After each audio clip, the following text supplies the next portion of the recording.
meus companheiros, nossas saudações a todos os nossos companheiros. Então vamos dar início à nossa reunião desta noite. Para tanto, nós vamos fazer o nosso momento de vibração, aonde que possamos equilibrar os nossos pensamentos, para que possamos juntos fazer uma reunião proveitosa, tanto a nós encarnados quanto aos desencarnados.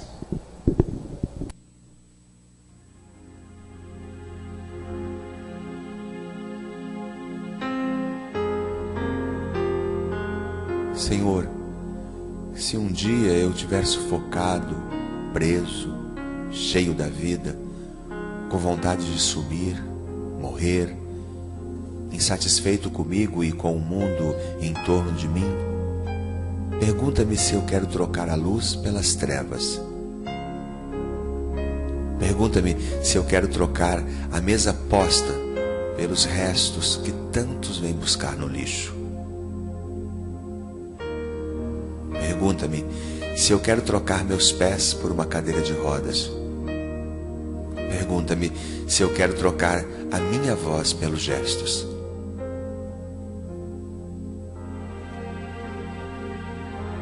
Pergunta-me se eu quero trocar o mundo dos sons pelo silêncio dos que nada ouvem. Pergunta-me se eu quero trocar o jornal que leio e depois jogo no lixo pela miséria dos que vão buscá-lo para fazer dele seu cobertor.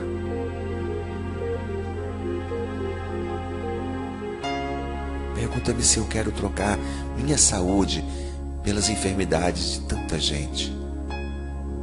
Pergunta-me até quando não reconhecerei as tuas bênçãos, a fim de fazer de minha vida um hino de louvor e gratidão, e dizer todos os dias do fundo do meu coração: obrigado, Senhor, por mais um dia.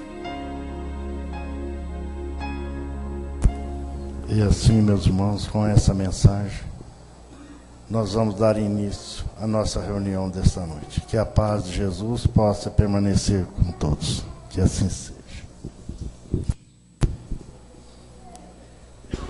Nós vamos pedir para a nossa companheira, vamos estrear uma na colaboração aqui, a Aline, filha da Zenaide.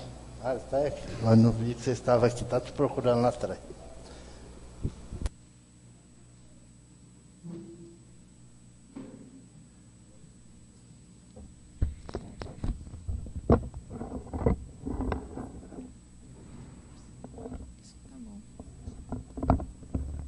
Boa noite. Caracteres da perfeição. Amai os vossos inimigos. Fazei o bem àqueles que vos odeiam e orai por aqueles que vos perseguem e vos caluniam. Porque se não vos amais, senão aqueles que vos amam, que recompensa com isso tereis? Os publicanos não o fazem também? E se não vos saudardes, senão os vossos irmãos, que fazei nisso mais que os outros? Os pagãos não o fazem também? Sede, pois, vós outros, perfeitos como vosso Pai Celestial é perfeito. Mateus capítulo 5, versículo 44 a 48. Uma vez que Deus possui a perfeição infinita em todas as coisas, esta máxima, sede perfeitos como vosso Pai Celestial é perfeito, tomada ao pé da letra, pressuporia a possibilidade de se atingir a perfeição absoluta. Se fosse dada à criatura ser tão perfeita quanto o Criador, ela tornar-se-lhe-ia igual, o que é inadmissível. Mas os homens aos quais Jesus se dirigia não teriam compreendido essa nuance. Ele se limitou a lhes apresentar um modelo e lhes disse para se esforçarem por alcançá-lo. É preciso, pois, entender por essas palavras a perfeição relativa, aquela da qual a humanidade é suscetível e que mais a aproxima da divindade. Em que consiste essa perfeição? Jesus o disse: amai os inimigos, fazei o bem àqueles que nos odeiam, orar por aqueles que nos perseguem. Ele mostra, assim, que a essência da perfeição é a caridade em sua mais larga acepção, porque ela implica a prática de todas as outras virtudes. Com efeito, observando-se os resultados de todos os vícios, e mesmo dos simples defeitos, se reconhecerá que não há nenhum que não altere, mais ou menos, o sentimento da caridade, pois todos têm seu princípio no egoísmo e no orgulho, que são a sua negação. Porque tudo que supericita o sentimento da personalidade destrói ou pelo menos enfraquece os elementos da verdadeira caridade, que são a benevolência, a indulgência, a abnegação e o devotamento. O amor ao próximo, levado até o amor dos inimigos, não podendo se aliar com nenhum defeito contrário à caridade, é por isso mesmo sempre um indício de maior ou menor superioridade moral, de onde resulta que o grau de perfeição está na razão direta da extensão desse amor. Por isso, Jesus, depois de ter dado aos seus discípulos as regras da caridade naquilo que ela tem de mais sublime, lhes disse: sede, pois, perfeitos, como vosso Pai Celestial é perfeito.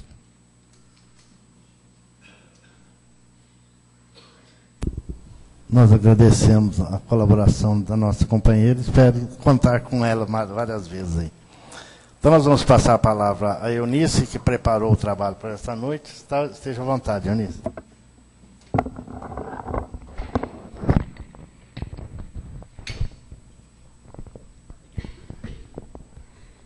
Que as bênçãos de Deus se derramem sobre nós. De todas as ocorrências na tarefa apostólica, os encontros com o Mestre, com os endemoniados, eram os fatos que mais chamavam a atenção de seus discípulos. Dentre os companheiros do Messias, Tadeu era o que mais se impressionava com essa cena, quando Jesus afastava os endemoniados, os malfazejos, os espíritos malfazejos dos pobres obsediados. Tadeu fitava o mestre maravilhado. Certo dia, quando Jesus fora para os lados de Cesareia, com Tiago e João, uma pobre demente foi levada a Tadeu, a fim de que ele anulasse a atuação dos espíritos perturbadores que a subjugavam. Entretanto, apesar de todos os esforços, de toda a boa vontade de Tadeu, ele não conseguiu reverter o quadro. Somente no dia seguinte, à noitinha, quando esta senhora foi levada até o mestre, ela conseguiu recuperar o senso de si mesma. Observando o fato, Tadeu, com profundo pesar, se questionava: por que razão o mestre não lhes transmitiu o poder de expulsar os demônios que dominavam os sofredores? Se era tão fácil para Jesus a cura dos endemoniados, por que não provocava ele, de uma só vez, uma reunião com todos os inimigos da luz, a fim de que, com a sua autoridade moral, eles fossem convertidos ao reino de Deus? Tadeu se preocupava muito com isso, e torturado, e sonhando possibilidades maravilhosas, ele procurou o mestre, e com humildade expõe as suas ideias. Jesus, como sempre, como via os seus discípulos, escutavam as ponderações, e depois pergunta-lhe serenamente: Tadeu, qual o objetivo principal das atividades de tua vida? Tadeu, como se recebesse uma inspiração superior, responde com sinceridade: Mestre, estou procurando realizar o reino de Deus dentro de mim, no meu coração. Ah, Tadeu, se procura semelhante realidade, por que reclamas no adversário em primeiro lugar? Se buscamos atingir o infinito da sabedoria nos dada pelo nosso Pai Criador, é necessário, indispensável que reconheçamos que todos somos irmãos do mesmo caminho.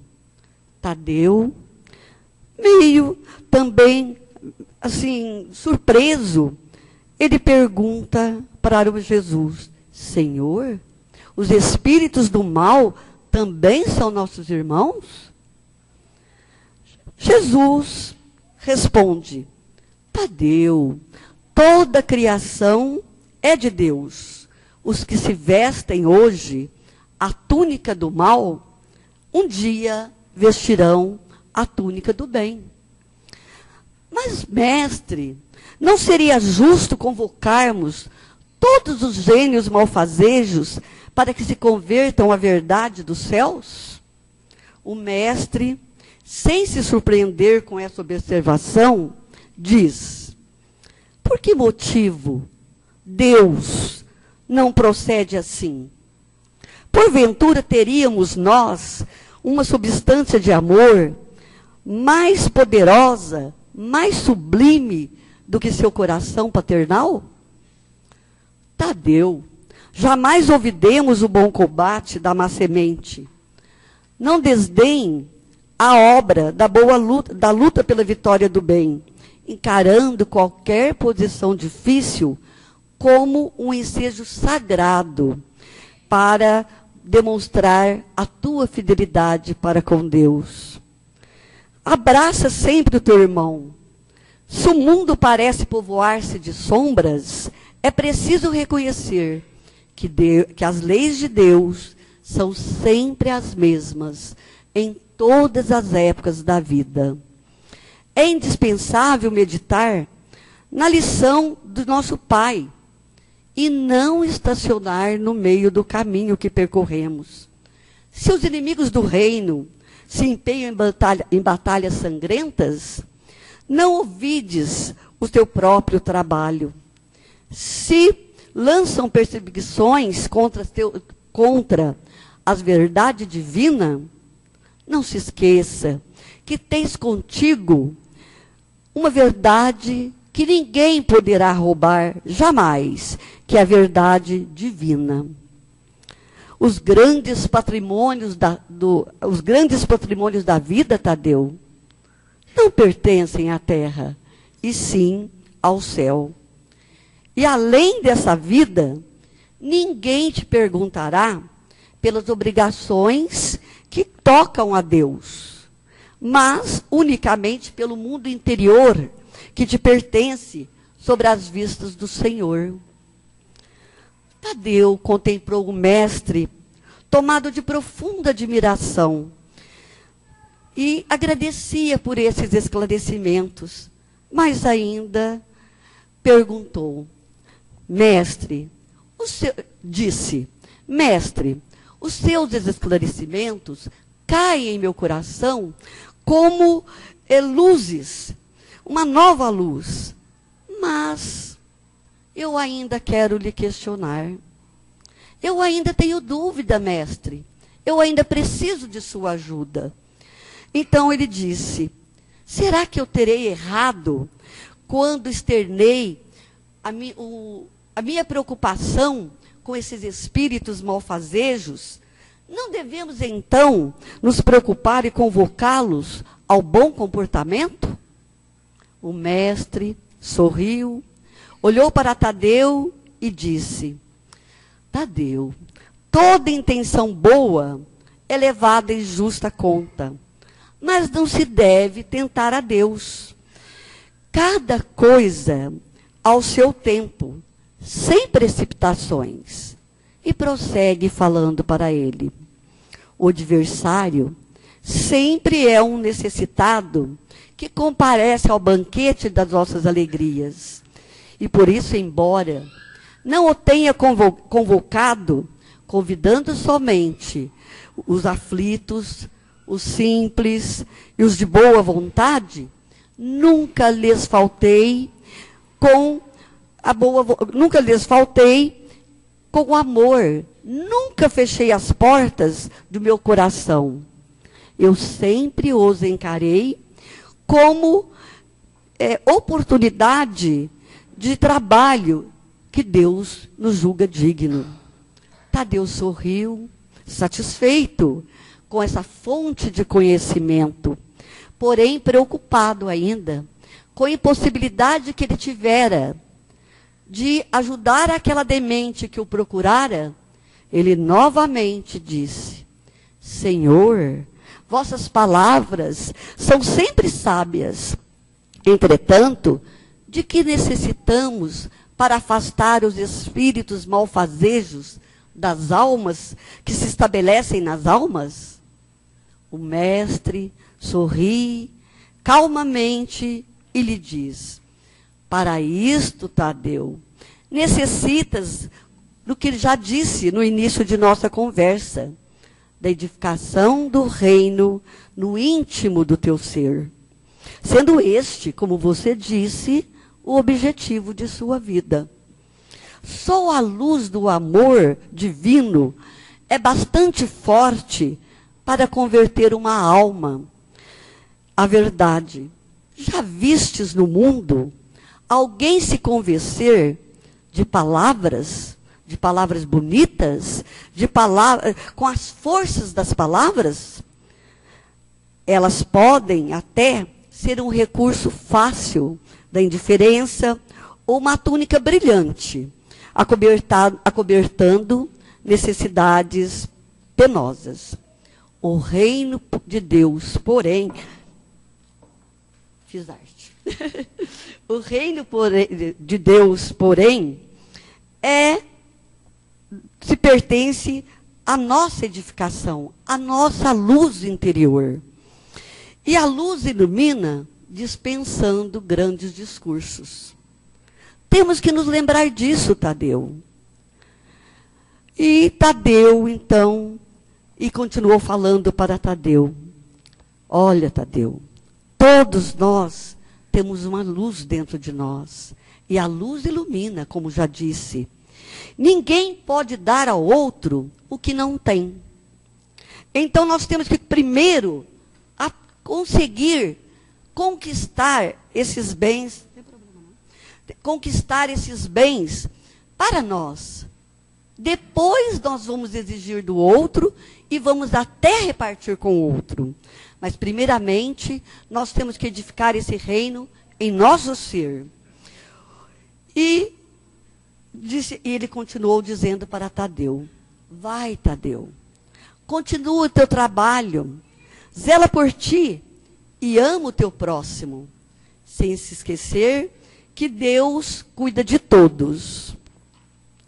Então, Tadeu compreendeu nesse instante que não basta ensinar o caminho da verdade e do bem aos espíritos perturbadores e malfazejos. É indispensável que edifique esse reino dentro de si mesmo. Então, companheiros, esta passagem é uma passagem da vida de Jesus, escrita no livro Boa Nova, de Humberto de Campos.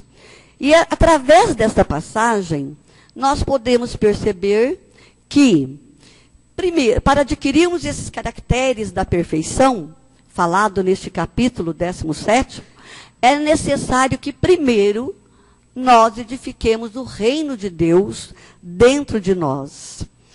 É necessário que nós aprendamos a ver o nosso próximo, amigo ou inimigo, como nosso irmão. E Emmanuel nos ensina que essa advertência do mestre, amar os vossos inimigos, reveste-se de uma profunda significação.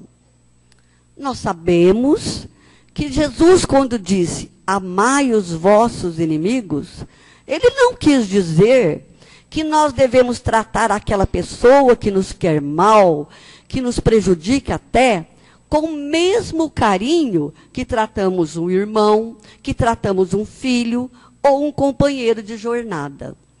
Quando Jesus diz, amai os vossos inimigos, é para que nós não revidemos o mal que ele nos faz. E é bom que a gente aprenda que deixar ele seguir o teu caminho. E não guardando dentro de nós o ódio, o rancor. Porque se ele não nos ama, se ele não nos odeia, o problema é dele. E se nós revertermos, se nós revidamos, o problema também será nosso.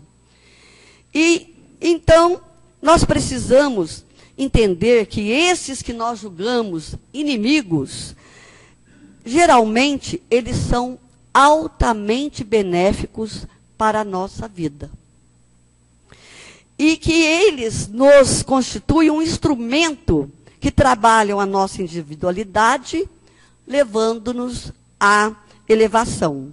São eles que mostram as nossas fraquezas, as nossas imperfeições e as nossas necessidades nas tarefas que nós estamos executando. Os amigos, muitos deles, são companheiros que contemporizam com o mal. Porque os amigos, por ser amigos, eles não falam, às vezes, o que justamente estão vendo ao nosso respeito, e o sentimento que, às vezes, a nossa indiferença por outros seres está fazendo. Eles querem nos desculpar, porque são nossos amigos, e querem nos ajudar. Então, eles, não, às vezes, não nos propiciam essas condições de crescimento. E, então, nós temos que pensar, e também nos diz Emmanuel, que esses inimigos são médicos, valorosos, corajosos, que nos fazem facultam corretivos. É difícil que nós aceitemos esta ideia, essa verdade, vamos dizer, nem é ideia, é uma verdade. Mas o dia chegará em que nós entenderemos o apelo do Mestre e que vamos, de fato, saber essa extensão desse amar os vossos inimigos e da aquisição dos caracteres da perfeição. O inimigo de hoje, com certeza, é alguém que está ligado a nós por algemas do ódio. Com certeza, é alguém que nós prejudicamos em outras vidas. Então, nós temos mais que trabalhar para que ele agora, ele consiga conquistar, pelo menos, se não o nosso amor, o nosso carinho, para que essa algema possa ser desligada. Os trabalhos, os desgostos do mundo são recursos educativos, que nós temos que aprender a utilizá-los. Eu digo sempre, gente, o que eu falo aqui para vocês, eu estou falando primeiro para mim. Eu não conquistei ainda as virtudes que aqui estão expostas. Por isso eu gosto sempre de usar o nós, porque nós estamos no mesmo caminho, como nos disse o nosso mestre. Então, nós não podemos parar no meio do caminho. Nós temos que aprender cada dia mais esses ensinamentos do mestre e renovar as nossas atitudes, nos preparando para o novo mundo que já está se formando, né? Ninguém se acha nesse planeta em viagem de prazeres, em excursão de prazeres. Apesar da vida humana ser uma vida transitória, é a vida que temos para o nosso progresso. É com as coisas da terra que nós temos que viver. Mas Jesus disse, é necessário que haja escândalos, mas ai daquele que provocar o escândalo, não é? Então, nós convivemos com tudo da terra. Temos que saber viver bem com as coisas da terra. Saber priorizar o que é importante para a nossa vida, para a nossa conquista. Mas, mais uma vez, a gente repete que é aqui na vida terrena que nós entramos em contato com o serviço que necessitamos para o nosso progresso, nos possibilitando possibilidades de resgatar, corrigir, aprender, ganhar, conquistar e enriquecer-se. Eu já tive a oportunidade de aqui falar outras vezes que nós, os espíritas, principalmente, tem que deixar de lado essa concepção que reencarnação é para pagar dívida. Que nós estamos aqui para pagar. Não. Nós estamos aqui para progredir. E através do nosso progresso, nós vamos resgatar as nossas dívidas. É diferente. Ninguém está aqui como castigo de Deus para sofrer. Nós estamos aqui para sermos felizes. Porque o único determinismo que existe em nossa vida é esse. Ser feliz, atingir a perfeição. Demorará milênios, não sei quantos, mas nós vamos atingir, né? Jesus nos disse, vós sois luzes. Então, vamos pensar nisso. Jesus não falava por falar. Quando Jesus falava alguma coisa, tinha peso. E ele afirmou, vós sois luzes. Então, vamos andar enquanto temos essa luz, aproveitando a dádiva do tempo no trabalho edificante. E sem esses caracteres da melhoria e aprimoramento, nós seremos dominados pelas trevas. Não resta a menor dúvida. Não será castigo de Deus. Será escolha nossa. E nós vamos regressar em seguida à morte do corpo, ao mesmo lugar de onde viemos, para vencer novos degraus na sublime montanha da vida. Isto quer dizer o quê? Se nós não procurarmos melhorar, se nós nos acomodarmos, achando que ainda, se não vencermos nessa, nós teremos outras oportunidades, nós teremos passado essa existência em branco, sem nenhum progresso.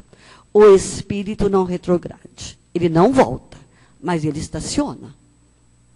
E pensemos nós, que uma oportunidade de reencarnação não é tão fácil. Nossa oportunidade tem que ser aproveitada agora. Nós estamos aqui vivendo hoje, e é hoje que nós temos que procurar viver, né? E a cada amanhecer é uma nova oportunidade que Deus nos dá. À noite, espera o dia. A flor, espera o fruto. O verme, o porvir. E o homem, mesmo que ainda se mergulhe na descrença e na dúvida, na lágrima ou no sofrimento, ele será sempre socorrido por Deus. E nós sabemos que o nosso Mestre Jesus, vocês vejam nesse diálogo da passagem, quanta paciência, quanto amor que ele tinha pelo seu discípulo, Tadeu, e por todos os outros. E essa paciência que ele teve com seus discípulos, ele ainda tem conosco. Ele ainda nos mostra, todos os dias, esse amor que ele tem por nós. E tanto é que a esperança é um dos cânticos sublimes do seu evangelho de amor. Imensas têm sido as nossas quedas, mas a confiança do Cristo é sempre maior. Não nos percamos em lamentações. Todo momento é instante de ouvir aquele que pronunciou o vinde a mim. Não podemos nos esquecer de viver o hoje.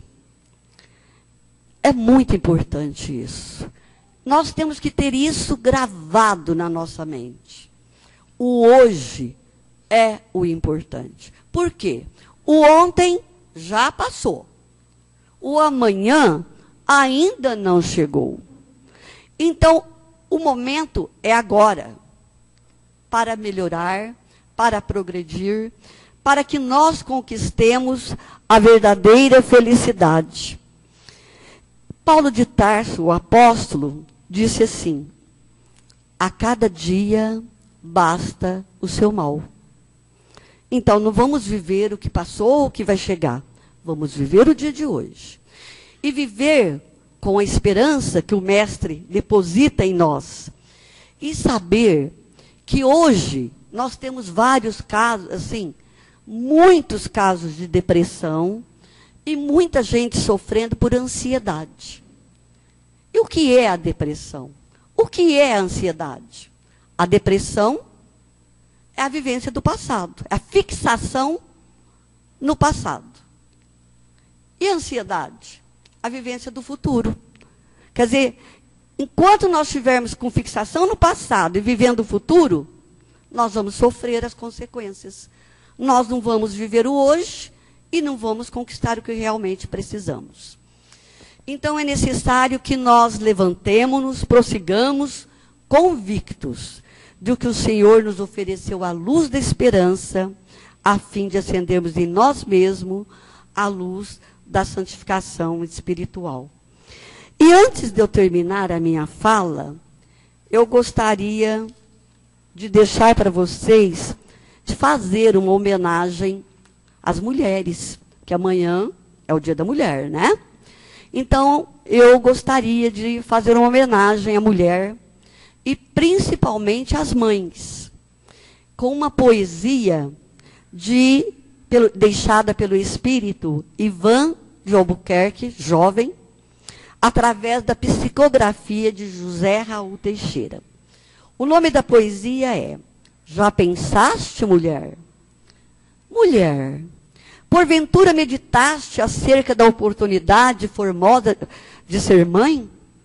Já sentiste na alma a estesia de conduzir no ventre um ser tão pequenino que como uma flor se abre para a existência? Ou de criar alguém com a responsabilidade e alegria, iluminando as horas do seu dia, para torná-lo um belo coração de menina ou menino? Imaginaste acaso a louçania de sorrir ante o sorriso de um petis, ou de ralhar ante as suas bravatas infantis, como se nada tivesse aprendido das lições educativas com que com ele vivenciaste? Porventura refletiste, em plena rota humana, sobre a honra de tornar-se a enfermeira ou a irmã a cuidar de uma criança enferma, limitada ou deficiente? Pensaste na confiança de Deus para contigo, à frente das difíceis situações, dos desafios, renúncias que te fazem apertar o coração, a fim de evoluires rumo ao infinito? Ser mãe na terra, penso de verdade, é ter a marca de Deus na intimidade, é ser feliz cooperadora da vida. Ser mãe no mundo, creio realmente, é superar a condição da gente, é ter de fato gênio de fada ou madrinha celeste, ou ainda de um anjo bom que enxerga sempre à frente. Assim, mãe, pensa nos caminhos de realizações, de canseiras, de emoções em que o Criador te situa. Pensa que por ti o céu na terra atua, a fim que a humanidade se torne melhor. Não guardes desalentos na estrada de frustrações, vazios sofrimentos. Que algum filho te traga sentimentos ao escolher roteiro duvidoso. Pensa no bem que fazes todo dia. Pensa no modelo que procura ser. Pensa no envolvimento da ternura e entrega ao grande Pai teu filho transviado. Pensa que Deus o ama intensamente. Pensa que o Criador te há escolhido para ajudar em seu conduzimento. Pensa que a existência é como um dia de experiências, de pelejas e peripécias. Pensas que o teu labor, mãe, entrosado com as leis celestes, é tudo. É tua guarda, teu arrimo, teu escudo, que tu cresças sem detença. Entrega os filhos, todos, os maus e os justos, às mãos daquele que te confiou. E assim, por certo, terás a coroa de harmonia e glória construída nas tarefas missões de tua vida, embalando no bem todos os teus. Ser mãe, sem dúvida, na estrada humana, nas tarefas da fé ou nas profanas, é lançar-te na ação do amor celeste. É cantar alegria e a dor agreste. É sentir a estesia que reveste com beleza o próprio ser. É suplantar os óbices da rota. é ver no lar a bendita retorta que prepara para a redenção. Ser mãe no mundo, enfim, é viver o imenso júbilo de compartilhar com Deus o dom da vida. É vibrar com emoção, é sofrer com resignação, é seguir corajosa, sem temores, até o momento final da encarnação. E hoje, quando entendo de outro modo a missão de ser mãe, de ser pai, rogo a Deus pelo rumo que ela firme vai. Minha mãe, nossa mãe, todas as mães, quero rogar por essas campeãs do trabalho de luta, da bondade, nesse dia em que todos as cantamos. Sê feliz, ó mulher. Neste teu dia, sem contestação, é um dia eterno, por seguir com visão do sempiterno, por resgatar da vida o intenso brilho. Sê feliz, ó mãe. Te dizemos nesta hora, por sentir hoje em dia, tarde embora, essa imensa emoção por ser teu filho. Muita paz a todos. Nós agradecemos a Eunice, né, e nós somamos a ela essas homenagens aos Dias das Mulheres, né, que é dia 8, né, de março. Então fica aí as nossas homenagens a todas as mulheres. Então nós vamos passar, nós agradecemos a Eunice, viu, Eunice, esse seu excelente trabalho, e vamos passar a segunda parte da nossa reunião, e pediria aos colaboradores que se dirigissem à Câmara de Passe para que possamos preparar. Pediria a Heloísa que nos auxiliasse aqui.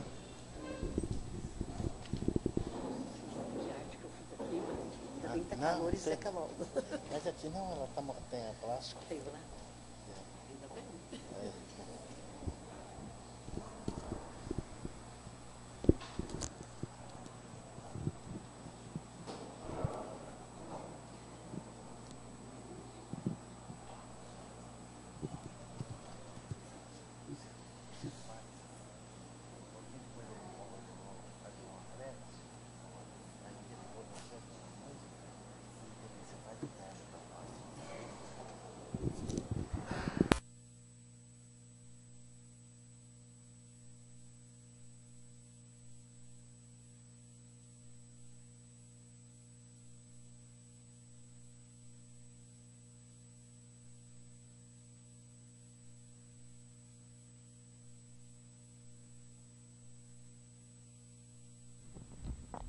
Elevar o nosso pensamento a Deus, a Jesus, aos amigos espirituais desta casa, para que possamos receber mais diretamente as bênçãos deste momento de paz, de luz, de refazimento íntimo de cada um de nós.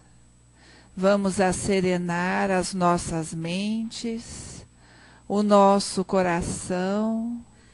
Vamos pedir a Deus que nos abençoe de coração, com muita fé, para que possamos sair daqui renovados, para continuar, cada um de nós, as nossas lutas, os nossos trabalhos, a nossa tarefa. Pai nosso que estais no céu, santificado seja o vosso nome, venha a nós o vosso reino, seja feita a vossa vontade, assim na terra como no céu. O pão nosso de cada dia dai-nos hoje, Senhor. Perdoai as nossas dívidas, assim como nós perdoamos aos nossos devedores. Não nos deixeis cair em tentação, e livra-nos de todo mal, que assim seja.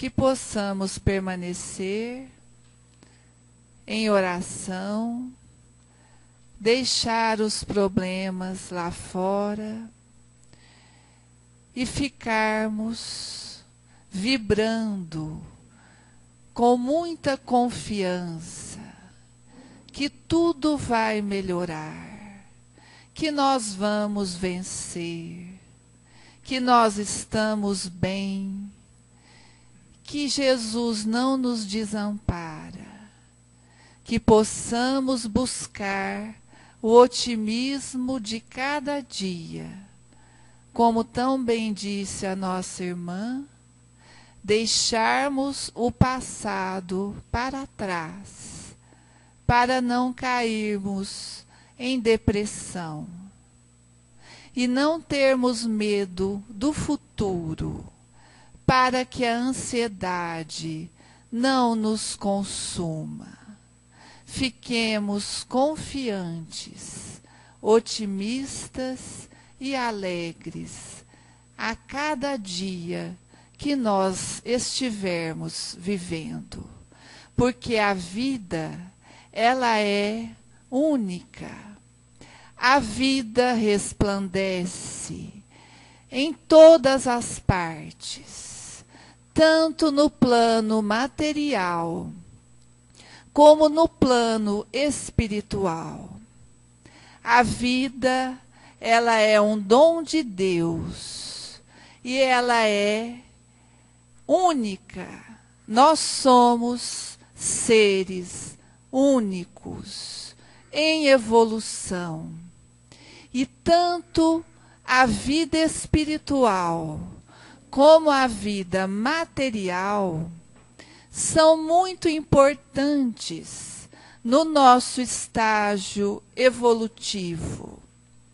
A vida espiritual é plena, onde podemos fazer um balanço dos nossos erros, do que fizemos e do que queremos ainda fazer.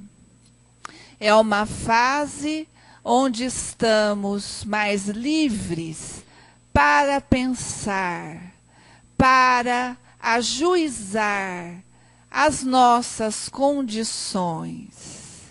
A vida espiritual é uma fase de aprendizado e também de muito trabalho para aqueles de boa vontade.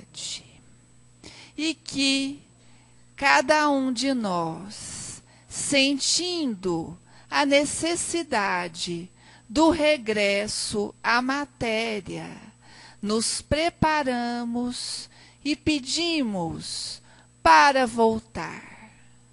Aqui estamos, companheiros, todos nós reencarnados, sem lembrar de nada do que fomos, sem nos lembrarmos de nada o que fizemos, achando que esta vida é única, reaprendendo a viver.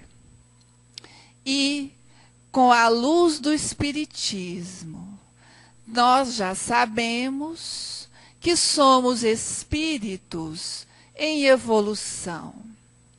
Somos mais responsáveis ainda pelos nossos atos, quaisquer que eles sejam, dentro de casa, no trabalho, os nossos pensamentos, as nossas atitudes. Porque a vida no corpo de carne é um teste de vendas nos olhos e com tampões nos ouvidos, se assim podemos nos expressar, e com amnésia do nosso passado, para ver se realmente melhoramos, para ver se aprendemos mesmo alguma coisa, para ver se nos desesperamos à toa, se caímos nas mesmas tentações. Só que, como já tem sido amplamente divulgado, neste planeta Terra maravilhoso que nós estamos agora, vai depender de nós mesmos se ficaremos aqui ou se seremos banidos para outros mundos com maiores dificuldades. Pensemos muito nisso. Analisemos bem as nossas situações. Já não dá mais para brincar ou para fingir que somos ingênuos ou inocentes. Muita paz a todos nós.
Somos companheiros, amigos, irmãos, que vivem alegres pensando no bem. A nossa alegria é de bons cristãos, não ofende a Jesus, nem fere a ninguém. A nossa alegria é a bem do Evangelho, vibra e contagia, da criança ao velho, mesmo entre perigos, daremos as mãos,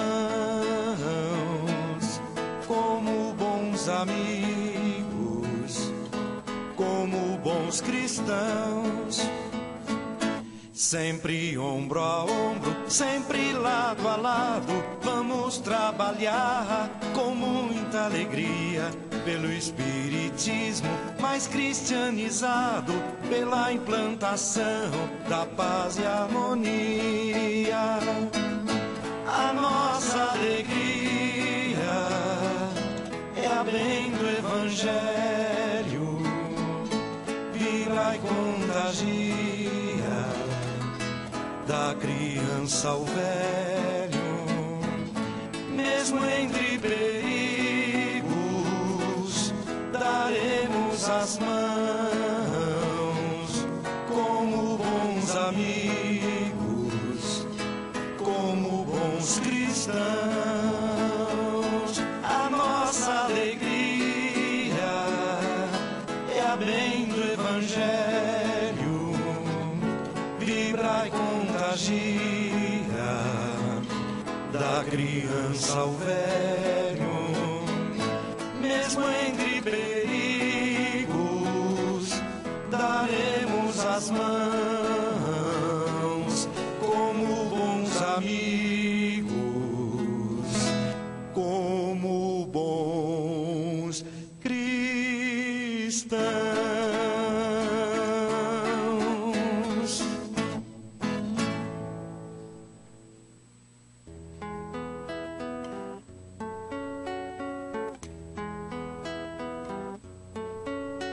Assim como o céu azul de paz, o sol que a luz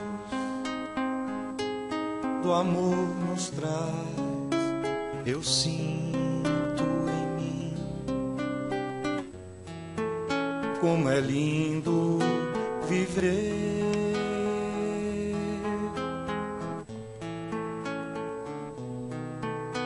A chuva que o sol transforma em cor,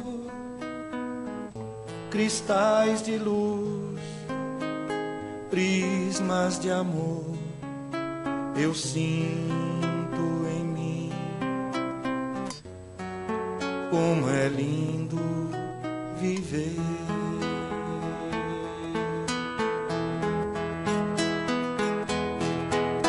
As aves no céu, as flores no chão, perfume do bem no coração. Sinto bênçãos de paz no sorriso de alguém, no amigo que vem ajudar. A vida ao redor, basta se olhar, a voz de Deus vem nos falar, e eu sinto em mim como é lindo amar.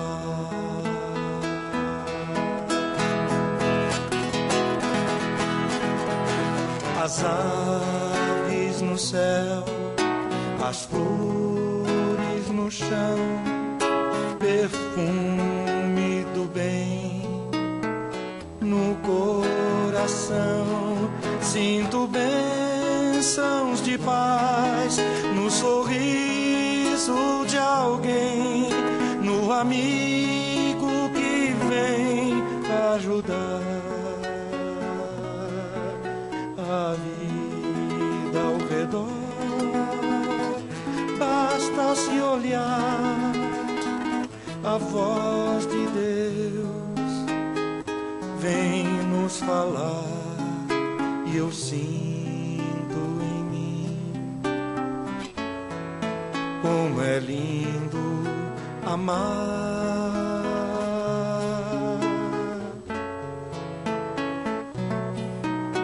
Eu sinto em mim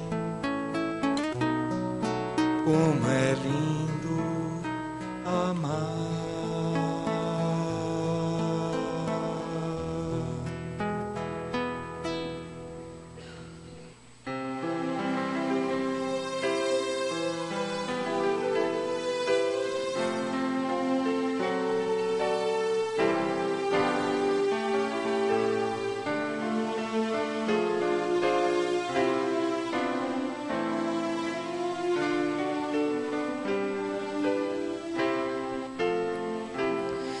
Só nos resta agradecer a chuva, as luzes, os fluidos positivos que recebemos, os votos que nós mesmos fizemos a nós mesmos de renovação íntima, de ânimo, coragem e muita alegria e muita fé. Sigamos todos em paz. Que Jesus nos abençoe. Que assim seja.